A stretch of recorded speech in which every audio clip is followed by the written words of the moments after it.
Fluid intake comes from both liquids and foods. For example, most fruits and vegetables contain a lot of water, so they contribute to fluid intake. The table on the next slide shows water content in various foods.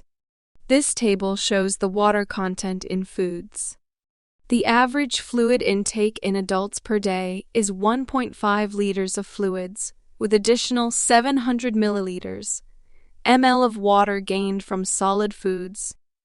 About 2.5 liters of fluid are excreted daily in adults in urine, feces, respiration, and other body fluids like sweat and saliva. There is some debate over the amount of water required to maintain health. There is no consistent scientific evidence proving that drinking a particular amount of water improves health or reduces the risk of disease. Additionally, the amount of fluids a person consumes daily is variable and based on their climate, age, physical activity level, and kidney function. Our bodies are constantly trying to balance our fluid volume using the physiological mechanisms of thirst and urine output.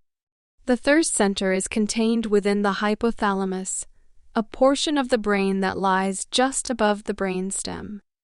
As people age, their thirst mechanism becomes less responsive, causing a higher risk of dehydration.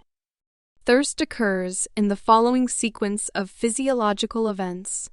Receptors in the kidney, heart, and hypothalamus detect decreased fluid volume or increased sodium concentration in the blood.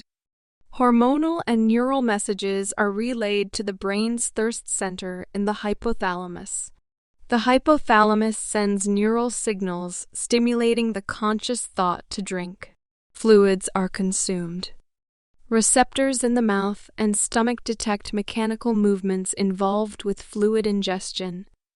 Neural signals are sent to the brain, and the thirst mechanism is shut off. The next slide shows an illustration of the thirst response. This diagram shows the thirst response. Thirst is a subconscious physiological mechanism to stimulate water intake.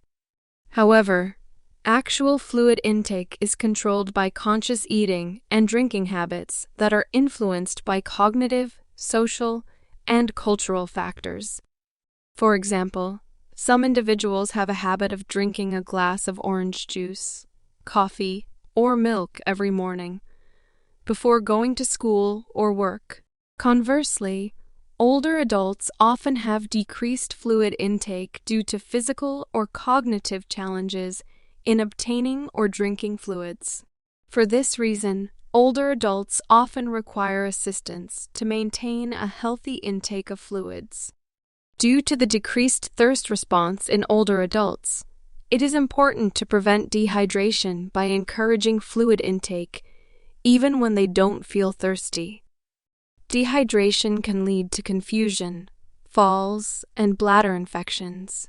Signs of dehydration include the following: dry mouth or other mucous membranes, dry skin or skin that does not return to normal shape when gently pinched, dark urine or urine amount smaller than 200 to 300 ml, headache, dizziness, rapid heart rate, low blood pressure.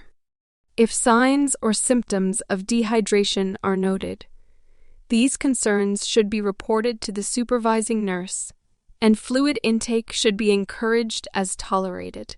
In hospitals and long-term care facilities, dietitians often determine the amount of daily fluid intake for clients. Fluid restrictions may be prescribed by the healthcare provider based on the client's medical condition. Fluid restrictions are further discussed in the following modified diets lesson. Cultural and religious beliefs often influence a client's food selection and food intake.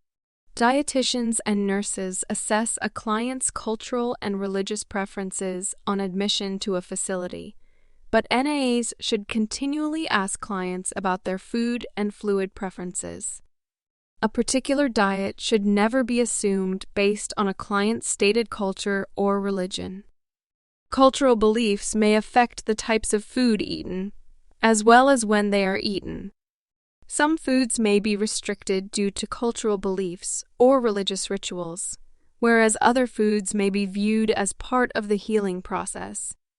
For example, some individuals choose not to eat pork because of cultural or religious beliefs that consider pork unclean.